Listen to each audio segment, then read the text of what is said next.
What's up, Eagles Nation? Yeah, day after that debacle in Landover to start the season. Of course, the Eagles go down 27-17. I know the prediction for me before the game is the Eagles, maybe they'll win by 10, and they went ahead and lost by 10. Yeah, frustrating. It was a game that they had seemingly in hand, and basically one decision kind of stemmed the tide. And it's frustrating because it was a winnable game. I know there was injuries before the game. Lane Johnson didn't play. Miles Sanders, Derek Barnett, and then during the game you had other guys going down. The right tackle took over for Lane. He goes down with cramps, doesn't come back. You had Mayada out there, for him. During the game we lost. Vinny Curry and Brandon Graham. Vinny Curry to an apparent leg injury, Brandon to a possible concussion. And if that's the case, he'll be out for some weeks. So an already thin pass rush gets even more thin. Well, it would have been nice if Howie could have made the trade for Ngakoue, huh?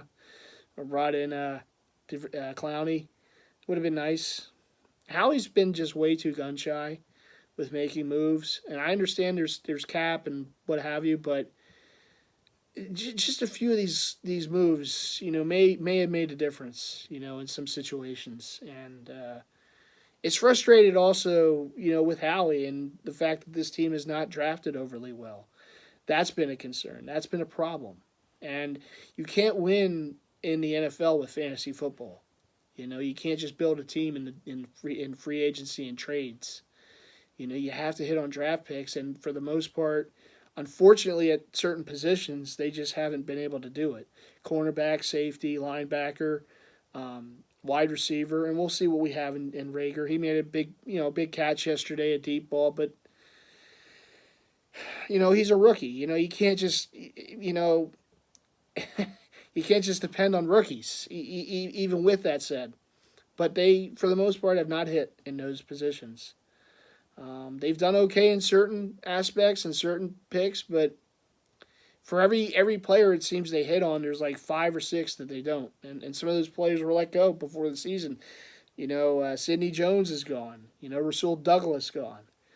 And others too. So it's a detriment to this franchise that they just don't draft well. And on the same side of the coin, that they're not willing to part with some of these draft picks to get players who could be, difference makers for this team. I'm still upset from last season to how he didn't make the move with Miami to get Micah Fitzpatrick. Cornerback is not a position this team has drafted, and you had a cornerback still under contract, a young corner, that you could have gone out and made whatever the trade the Steelers made for him. The Eagles could have done that trade, and they just elected not to. And I look at that second-round pick from this previous draft, and it's Jalen Hurts, who didn't even suit up yesterday. So I don't know. That's what makes it frustrating. That's what makes it frustrating, and I get it. You have a lot of Eagle fans every time there's a player that wants out of his team. Let's go get him, or a free agent, let's go get him. It's a thought process of a fan. That's what it is. And again, I'm not saying Howie should have made every move out there, because you can't do that. But there were some players in positions of need that he could have made moves for. Cornerback, defensive end. I would have even liked to have seen him get either Leonard Fournette or Adrian Peterson when they were let go. Because, look, I know he got hurt at the end of the season last year, but when you had Miles Sanders and Howard, on the team, that dual threat, running back, you had the more quick, shifty back like a Miles Sanders, and you had Howard, who was just an old school, tough up the middle, back. You saw the difference that made in some games when they elected to run the ball, which we all know Doug is very pass happy. He's a former quarterback. What can you do? But when you had that combo at running back, the offense is that much more dangerous, to pick up those short yards. And yesterday, I knew they didn't have Miles Sanders. And, God love Boston Scott for what he did, helped his team last season. He always scored against the Giants. He was a giant killer, but he's not a starting running back, and he's not one of those backs that just goes between the tackles. So a pickup of Leonard Fournette or Adrian Peterson, I think would have been very helpful for this team. And maybe it means that Corey Clement's on the practice squad right now, or Boston Scott's on the practice squad right now, but it's still it's more than a fair trade-off. And particularly in a game like yesterday where you had your starting running back out, you could have had another, starting running back from our team, or at least has been a starting running back in your backfield. And hey, who knows? You still have to hand the ball off, right? But, you're looking at Adrian yesterday getting near 100 yards in his first game with the Lions. And, like I said, it's just Howie just being asleep at the wheel, it seems. But look, this video is really more for the look back at yesterday's game. But it's frustrating. It's frustrating as a fan when you see players who could be here, having success on other teams, and particularly young players like a Minka Fitzpatrick. Ngakoue, I don't believe is old. I mean, he still has years to go. And okay, so you give up a couple draft picks to get him. All right, you do it. Particularly this year when you have a draft in flux this coming season because there's no, for the most part, there's a lot of colleges not playing. So it's like, all right, second round pick this year for former, whatever it would have been. But, it is what it is. And I know this team has cap issues, and that's part of the reason why probably Howie's been gun shy, even though he can maneuver the cap. That's one of his strengths, right? Maneuvering the cap.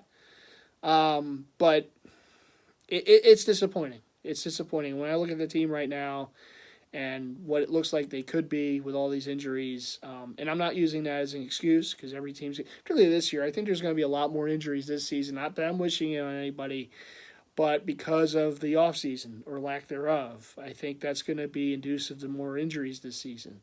But with the Eagles, it just doesn't seem to matter. They can have a regular offseason, crazy offseason like this one, or what have you. There's always going to be guys going down on this team. I don't get it. It's every game, not just one guy, like multiple players, every week. I think the trainer got hurt yesterday trying to help a player to a cart. I'm just joking, but I don't know. I tell you who was getting hurt. I was getting hurt watching it. I was sitting there on the couch. And I had my buddy Big Slim came to watch the game. He's sitting in his chair. And we're just, head in the hand there. I was like, what's going on? And then when you have guys that are healthy, you're not even putting them out there when they should be. What's this snap count with Deshaun Jackson? I've watched a lot of football. Like right now, I have the Steelers-Giants game on TV, right? The Monday night game. I don't see other teams. When you have a nice complement of wide receiver, at least I'll say this: your best playmaking wide receivers. I don't see the Chiefs keeping Tyreek Hill off on snap counts. I don't see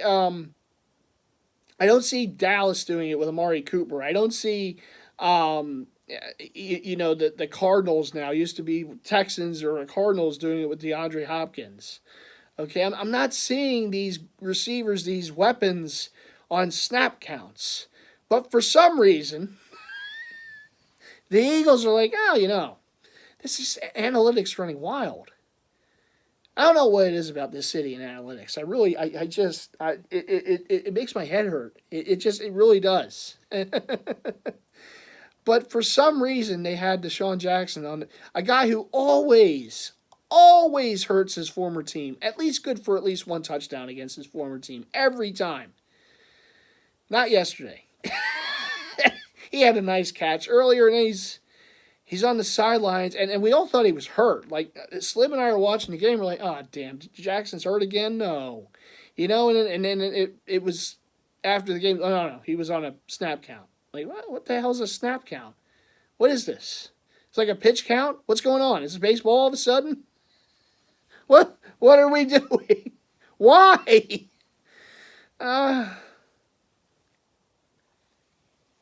But anyhow, let's get to the crest of the game. So the Eagles are up 17-0 late in the first half. And for some God knows why reason, they had they had possession with about a minute 45 to go. Now you're thinking, okay, well maybe look, you're playing against a team in Washington who the Eagles have beaten, what, 6 straight times or whatever it is. Washington's already sitting there going, we're down 17-0. The last thing you want to do is give them a spark. Because to some guys on that team, the game could have already been over, even though you had another half to go and whatever. Look, all the Eagles had to do is, if anything else, very worst, just hold the ball for the rest of the half. And you go into the half up 17-0. And now you got the guys on Washington, all right, going, yeah, we just can't beat this team. There's I don't care what rah-rah speech, they're giving at halftime. They're still going, yeah, but we're down 17-0 against a team we haven't beaten in 3 years. So the last thing you wanted to do is give them hope. Okay? So what play call does Doug want to put out there, right? On for now, not 3rd and 8, not 2nd and 10, 1st and 10. What's Dougie gonna call? A lob pass. A lob, not to Deshaun Jackson, not to even Dallas Goedert or Zach Ertz, okay, or even Ward, all right, out there who could catch. We're going to throw a lob pass to an unproven rookie wide receiver, because that's what we want to do in that situation. When I saw the ball in the air, first of all, I'm going, why the hell are they throwing a long pass here? And then, and I see the ball, and all of a sudden this dread came over me. It's like you knew what was. It's like the end of a movie that you've watched many. You know what's going to happen. You know what's going to happen, and it's not going to end well. Okay, so here comes the interception. And at that point, I'm just sitting there. I'm going, why the hell did they do that? And Slim, because we knew. Look, when you're Eagle fans long enough, you know. I mean, all it takes is one bad play, and here comes the avalanche. Here it comes. This is why winning the Super Bowl some years ago meant so much to us, because we have to deal with crap like this most of the time. Other than that, okay. So here it comes. Here comes the last thing you want to do when you're up by 17 late in the half, and you get the ball to start the second half now. All right? The last thing you want to do is turn the ball over there to give the Washington any momentum. And not only did they turn the ball over, but it led to a touchdown. Double do. All right, so you had the ball, you had complete control of the game, and then you turned it over. Not only did you turn it over, but you allowed them to end that drive in 7, in a touchdown. And now, instead of going into the half, at very worst, up 17-0, it's a 17-7 game. And now they got hope. And now that big speech at halftime by the quarterback, right? Oh, that big rah-rah speech. Of course now they're going to believe a little more, because they just scored before the half and they got a big turnover. And what happens in the second half? Here comes the pass rush. Here it comes, that ferocious that we were worried about. And as soon as we heard Lane Johnson isn't playing, there's that dread again. Oh boy, now we're in trouble. And we lost the guy who replaced him too. So this offensive line is already skating on ice. And the ice is cracking below them. Here it comes. So you would think, okay, Doug Peterson's been a coach in the league for a few years now. He won a Super Bowl against Belichick, right? He made adjustments in that game, right? Made adjustments. He's not a rookie a rookie head coach. You have a quarterback he's been in the league now his 5th year. All right, not a rookie anymore, even though he looked like it at times yesterday, but still, they've been through this. You have a Washington team that their biggest strength is the pass rush, and they're getting through because our offensive line is Swiss cheese at this point. Second half, it was just turnstiles in front of Wentz. Okay, so I knew I was going to say that at least once. The Washington football team was starting to get more pressure. So this is where you have to adjust to the pressure. This is where you want to throw quick hitters. You want to roll your quarterback out because he's mobile. Even though he looked like it yesterday, he's not a statue back there. Wentz is one of his great strengths is when he's moving, because he can keep plays alive with his feet. You're not going to, you're not going to roll him out at all. You're going to keep him in there in the pocket, okay?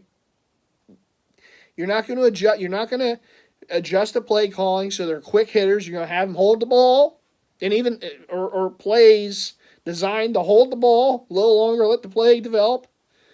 We're going to forget we have a running game. There's no running game at this point. Now we've taken that out of the equation. We don't have a running game. We're just going to throw every time. Even though we're going up against a pass rush, a ferocious pass rush, we're just gonna help them by passing the whole time. Not gonna don't worry about the running backs. They don't count. All right. We didn't get AP or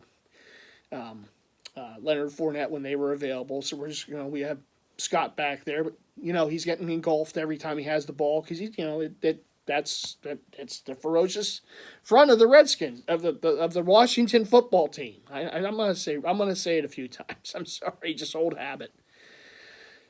All right. So now we're just gonna have Carson back there like a statue with these beasts coming at him.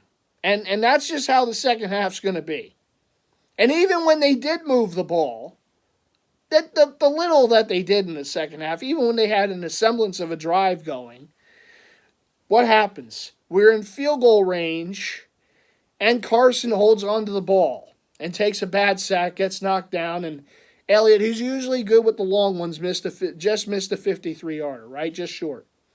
And then on fourth down, when you're at midfield, because forget the fact that all the Washington football team had was good field position the entire second half. And even though that offense, who struggled basically the whole first half, when they actually had to make long drives, they couldn't do it. But when you gave them favorable field position, they were able to move the ball. Okay? 4th and 4, this is where you have to read the game. And again, I'm upset with Doug because he's not a rookie head coach. He's been a head coach for years. Okay? You're in a situation where it's a 4th and 4, and I know Doug loves to go for it on 4th down. They say riverboat Ron.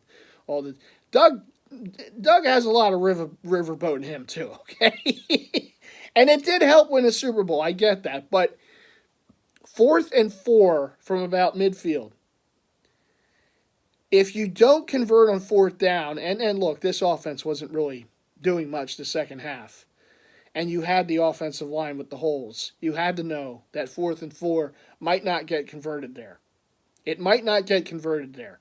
So why are we going to give their offense good field position yet again? Or we can punt and pin them deep. Let that offense earn it. Let Haskins earn it, because he didn't do it. So he didn't earn those drives in the second. He was given short fields the entire second half every time they had the ball. Pin it deep. Believe in your defense a little bit. I know you had guys out. I know the pass rush wasn't there. You weren't getting a lot of pressure. Schwartz, yet again, doesn't know how to blitz. I get that. But you still were able to stop them more times than not when they had long fields to work with instead of those short little. It's almost like Washington was like an arena team yesterday with the field position they had. They only had to go like 50 yards or less on each of their drives when they scored, right? Because the Eagles kept giving them field position the entire second half. And on that moment, again, you have to think. You have to understand time and place. On 4th and 4, you pin them deep. Let them earn a drive. Because odds are they're not going to earn the drive. We're going to get the ball back. Because the Washington hasn't been able to muster a long drive the entire game. Yes, they made some plays in the second half on offense with the shorter fields, and they turned them into touchdowns, and they went for it on 4th, and 4th and 2 or whatever, and they got it deep instead of kicking the field goal. And yeah, I mean, things worked for them, but they didn't have to go from their own 20, from their own 23, or whatever it was, all the way down to score points. They were given good field position because of the turnovers, because of just poor decision making by the Eagles. And decision making, poor decision making by the coaching staff, and poor decision making by the players on the field. And I know Ertz dropped a fourth down pass that 9 out of 10 times he comes down with it, and that was the 10th time he didn't. And it's a shame it had to come down to that. This is a game that got lost because the Eagles got sloppy. And the play calling got sloppy. There was no adjusting to what the Washington was doing defensively to them. No adjusting to the fact that you had the injuries, that you had the offensive line or lack thereof at that point. No adjusting with your quarterback. And it falls on Carson too. He's holding on to the ball too damn long. He's done this for years, and it's the thing that drives us. He's a talent. And I still believe in him. I still believe he can be a really good quarterback in this league. But there are things that he doesn't do that drives us nuts. And holding on to that ball, not getting rid of that football, it's like he feels like he has to make every play. It's like he has to at least try a pass completion on every play when a pass is called. Instead of understanding that if you're in field goal range, particularly when the game becomes a dogfight type of game, you need whatever points you can get. And when you're in a field goal, at least a field goal situation, there has to be that thing that goes off to get rid of the ball. When you have a defender bearing down on you, there's no way you're going to get out of it. And I know he's gotten away out of sacks every now and then, but there has to be that goes off in his head to get rid of the ball. Throw it away, throw it out of bounds, do a worm ball, whatever. Do not take a sack in those situations. And he's not a turnover machine. But some of those interceptions do come at very costly times, it seems. And again, it's the personnel. Why in the world is Deshaun Jackson not on the field? What is the thought process? He's your best wide receiver. He's your most explosive, proven wide receiver. I know they have these rookies. They want to mix them in, the new toys. But you have a proven commodity right there who wears number 10. And all he ever does is beat his former teams. And Washington was one of his former teams. Why is he on the sideline? It's just maddening. This analytic crap. Oh my God, we're just held hostage with it in this town. Every team with the analytics. The Phillies with the analytics. The Sixers with the analytics. The Eagles with the analytics.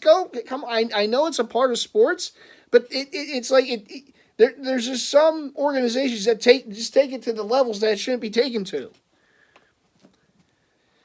Well, analytics says you draft Hurts in the second round. No! You have needs. No, and he doesn't suit up yesterday. He doesn't dress.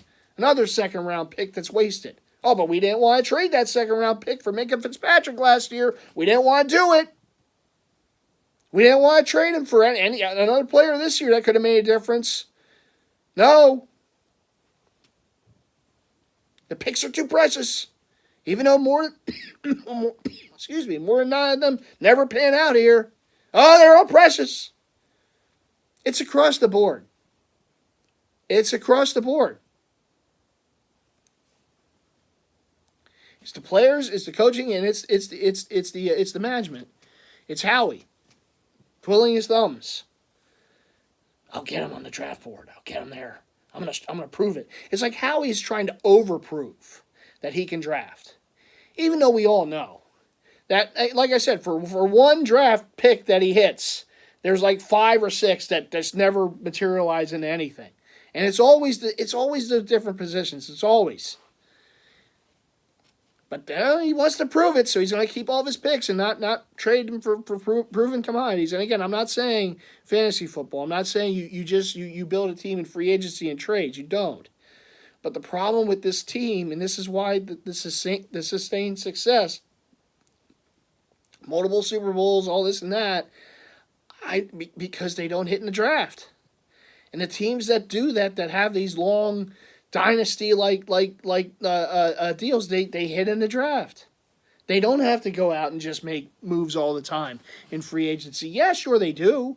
I mean, those free agency and trades are there as basically as the extra, right? The draft is where it should be, and then you get those fillers in where you need. It shouldn't be that you get those players and in the draft you get a couple players here. One maybe pans out, two maybe pans out from draft classes, and that's it. No, it should be mainly the players that you draft. And the free agents and the trades or supplements for your team when you already have those other, pieces, not just pieces in play for starters, but for depth reasons. And the Eagles just don't have depth. I mean, you look at this roster, look at all these positions they just don't have. And again, it falls back on the poor drafting that they've done in recent years. In games like yesterday, I mean, you're seeing it right there. Guys are hurt, and you're supplanting them with guys that really can't play. And that's a shame. They got real lucky a few years ago. They got real lucky, winning that Super Bowl because the guys who were able to come in after injured players were, could play. Made the difference still, including the quarterback. I mean, if Carson goes down I can't say Sudfeld's going to be the guy. And I can't say with a straight face it would be Jalen Hurts. So if Carson, and look, the way this offensive line is right now, the way he's getting hit, he got hit yesterday. Boy, I mean, you take a few more games like that, and oh, by the way, you got that Rams team coming in now with that beast, Donald. Well, that's going to be a lot of fun. By the way, thank you, Rams, for beating Dallas last night. It's the only thing that went well yesterday around here was seeing Dallas lose. But I hate to say that. It's like all these years, why is it, and I never want to see them win, no matter what the situation is. But, as a fan, it shouldn't come down to them losing. The Eagles got to put themselves in a better position. The last couple of years, they had to fight and claw the last couple months of the season to make the playoffs. And to their credit, they did. But it's like they keep putting themselves in that situation. Early season, mid-season, they're losing these games, and it all starts piling up, and then they have to go on this run. And again, they did. Give them credit. And then every week we're like, oh, well, Dallas has to lose. And they have to lose, and we have to, I just want to be happy with us winning. I shouldn't be pleased after not that I am after a loss, but after a Sunday if Dallas loses, because at least they lost. I don't want to have to feel that way. I always do enjoy them losing. That's seeing Jerry's face in the box after. Yeah, that makes it all worth it, doesn't it? That was an offensive pass interference. Yes, it was. But look, it's a big game. It's a big game this week against the Rams, and for whatever reason, it's a common opponent. Dallas already lost to them. If we win, that's a common opponent that we beat. But I don't know. I mean, at this point, who knows? Maybe Washington's that team this year. Maybe the Giants are losing tonight. But, who knows in this kind of year? Everyone just assumes it's going to be Eagles-Dallas. But, Washington won that game yesterday. They have a leg up on us now and on Dallas. They're ahead. They're 1-0. And they have a divisional win. I can't see that team. I know they won yesterday. I'm still not. I think they are better coached. And by the way, all prayers to Ron Rivera dealing with the cancer and all. Hopefully, he can fight that and beat. I mean, he has some Eagle roots in him, or ties in him rather, I should say. Was on the Andy Reid's coaching staff, I believe, when he was here. Good guy. He's always been a good coach, and I do wish him the best. And look, he called a nice game yesterday. That's yet again the Eagles blow a big lead against the Ron Rivera coached team. Last time it was the Panthers a few years ago. I guess the moral of the story is don't have big leads against Ron Rivera coach teams. Otherwise, it's not going to end well for us. But no, they are better coached now. They're still not there. They're still a year or two away from really. And I know they got that win yesterday, and they came from behind. Part of it because the Eagles are just doing dumb things, but I don't think it's going to come down to having to beat Washington at the end of the year. I still think when the dust settles, it's going to be the Eagles and Dallas battling out for the division. I think Washington will be better than they were, certainly. I mean, look, it's hard to get much worse than where they were. But I do think they'll be a better football team this season, but I don't think that they're going to contend for, division title this year. I still think it will be, at the end of the day, in December, it will be the Eagles and Dallas doing the battle. But who knows? That's why you still got to play the games. And the Eagles are 0-1, and that's the truth of the look. At the end of the day, the truth of the matter is the Eagles lost a game that was a winnable game that they had in total control of 17-0, and one play call, one decision basically turned the game, and it's a shame, and it's disappointing. It's disappointing to me as a fan because those are games you just don't want to give away. You have 16 games. You give away these games, it's just you're asking for trouble. And now you're dealing with more injuries and unknowns, and again, it's a tough schedule. I mean, look, it is. So you look at the Eagles' schedule. There's a lot of good teams that are going to be playing, and I know who knows what these teams are going to be when we play them. The injuries can happen, and who knows. But there's a lot of good teams on this schedule. There's a lot of ferocious defenses coming up, including the Rams. And we just had to deal with it. The Eagles just had to deal with a ferocious pass rush in Washington. And 0-1. And 0-1 at protecting Carson in that game. And I know the offensive line had the holes, and it is what it is. But right off the bat, part of the reason that game turned around was that pass rush by Washington. And we're going to see it again this week with the Rams. And the Rams yesterday, last night, it showed that, look, I mean, their offense, they put together some nice drives yesterday, and they did it not just with the pass. I mean, the Rams in recent years have been known as like the finesse team, but yesterday, look, they showed some old school power football. And they ran the ball, and they ran it with a purpose.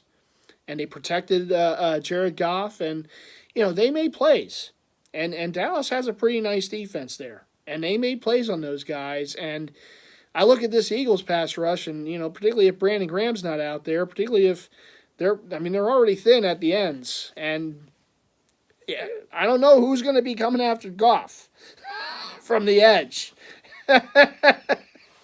I don't know. Again, I look at Howie and say, oh, okay, you didn't want to make the trade for Ngakoue. Oh, all right. You didn't want to get Clowney? All right. Well, here you go. Again, could you just imagine all the injuries at that position after 1 week? No.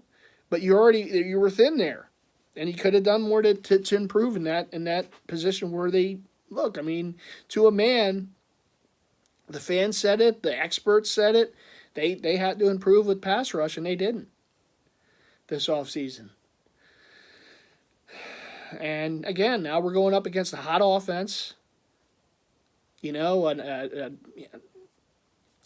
a lack of a pass rush, and we'll see. We'll see. Maybe they get more pressure up the middle with Cox and Jackson, and they're going to have to do something because look, it wasn't working yesterday against Washington. I mean, Haskins had time to make those plays. It's not like that offense was dynamic. But at the same time, the defense, look, I mean, I know they had short fields, but they didn't make stops. That's part of the reason why Washington won the game, because the Eagles' defense did not get turnovers. They didn't get stops. And it's not like Washington was doing any crazy, dramatic, thing. It was just, but they made plays. And Haskins had time. And, you do that again this week, Goff's going to pick them apart. And they're going to run the ball. I still think this defense is good against the run, but, again, if Brandon Graham isn't out there, he's a nice run stopper. and that's a weapon out. Sure, up the middle they'll still be stout, but what about the edge? Linebackers, they going to get there? They're going to have to get better play from the linebackers too. If you don't have the pass rushers, you don't have the edge rushers. That puts more stress on the linebackers, and we know the linebackers. Look, it's not exactly. I know they're not terrible, but they're not exactly one of the strongest linebacking cores in the league. It puts more stress on that. And we know that Jim Schwartz doesn't like the blitz for whatever reason. He just doesn't do it. Man, he doesn't have the personnel or what have you. But so this defense isn't exactly dynamic. So you hope the offense is better. You hope the offense can score more and put more points on the board. But it's going to be tough. It's going to be tough if the play calling isn't better, if the quarterback isn't better. You got to get rid of the ball, particularly against really good defenses. You got to get rid of the ball. You cannot hold on to that ball and just try to make every play, because no quarterback makes every play. You see the best of them out there, they get rid of the ball, they throw it away, throw it out of bounds, live for another down. Because, it's those sacks, it's those, it kills drives. And it keeps the momentum with the opponent. So I think the word for yesterday was frustration. It was a frustrating game. It was crazy how the game turned around the way it did. But I can't say I'm overly surprised. I've seen Eagles teams do this before. It's unfortunate. But like I said, I said before the game, Washington always gives us a game. Always. It's one of those, unless it was that like Monday night game when Vic lit it up against them or what have you, it's like every game with that team, whether they're whatever name they're going to be, it's always close, just tough, hard-fought games that it's a shame that it went from a runaway for us for basically a runaway for them. In that fourth at the end of the game. It sucked to see that. It did, particularly week one. Week one, we have to have that, really? Week one? But we'll see. And we're going to see what the mettle of this team is. Look, there's injuries. Maybe they get guys back. The problem is we don't know. I mean, Lane Johnson, day to day. Miles Sanders, day to day. And then game time comes around, they're not playing. It's like, at least, Miles, we knew. Lane, it was like the day of. Like, oh, yeah, Lane's not playing. And I thought, our record without Lane Johnson in there isn't very good, and we're going up against a good pass rush. And look, early on, they were doing things to beat the pass rush, and then it just went away. But listen, I've rambled on here for over 38 minutes. I had some things to get off my chest. Like I said, it was disappointing. It was a frustrating game. I'm hoping for better results this week. I don't know what the injury report's going to look like. We'll see. It's a tough opponent. The Rams are a good team. And I know the Eagles are undefeated versus Sean McVay. I get that. Those games in L.A. But it's a different Rams team. It's a different year. And it's a different Eagles team right now. I'm not going to say one game is going to make or break a season, because it's easy to do that. You can get real high after a win, after the first game of the year. Oh, yeah, we won. We're going to go 16-0, blah, blah, whatever. Or have this great year, and then you lose a game like that, and you're thinking, 0-16.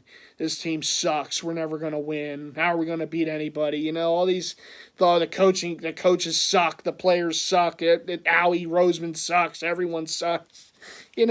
The Eagles win or lose in this town. It depends. The mood depends on what happens after the Eagles game, and it lingers until at least Thursday.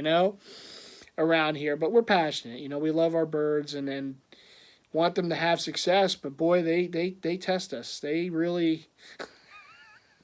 That Super Bowl was very much appreciated, but boy, they do test us.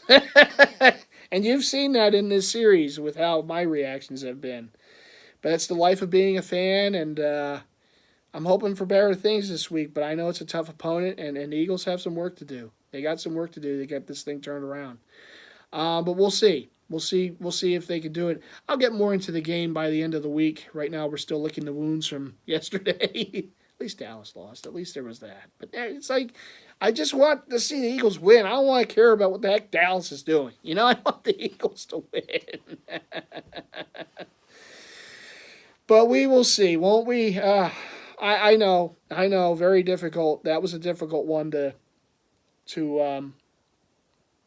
And the Giants are losing too, 19-10, the fourth. But Washington's going to be the only 1-0 team. Who would have thought that before the season started? My God, a team with no name is 1-0. But anyhow, look, what can you do as a fan? We can't control these games unless we're playing them in Madden. I was telling Slim yesterday, that's one of those type of games that if you're playing in Madden, you hit the reset button. Right? Late in the fourth, course, as soon as Ertz drops that fourth down pass, you hit the reset button, you play it again. But it doesn't work that way in the real NFL, does it? We don't have control over it. All we can do is watch the game and then agonize or be cheerful about it afterwards on our wonderful vlog videos here on YouTube. But anyhow, thank you all, Eagles Nation, those of you who joined in. Hey, it's a tough one, but we've been through this stuff before. Just have to hope for better things. At least it's only week one, you know? So got a whole season to go. Most of the season, I should say. Stands for one game now. We got the Rams coming in. The first home game in an empty stadium. But yes, the first home game coming up. So we'll see how things go. But I'll break down that game later in the week. And that's going to do it for me for now. Thanks for watching. 41 plus of agony for that 27-17 loss to the Washington football team. It's still funny to say that. I wish they could have came up with a name before this. The Washington football team. Yeah. All right. So we're 0-1 lifetime versus the Washington football team. A franchise with that name to them. But, you know, is what it is. What can you do? Yeah. But anyhow, shout out to my buddy Big Slim. You know, I know it was a tough loss, but we still had a good time here at the Mighty Kingdom. Watched a lot of football yesterday, and, you know, it's nice to have a buddy over. You know, if anything else, we were able to wallow in the misery of that game. Just still able to hang out and have a good time. But anyhow, I will see you all in the next one. Take care, everyone. And go Birds! Please, God, get better. I'll see you.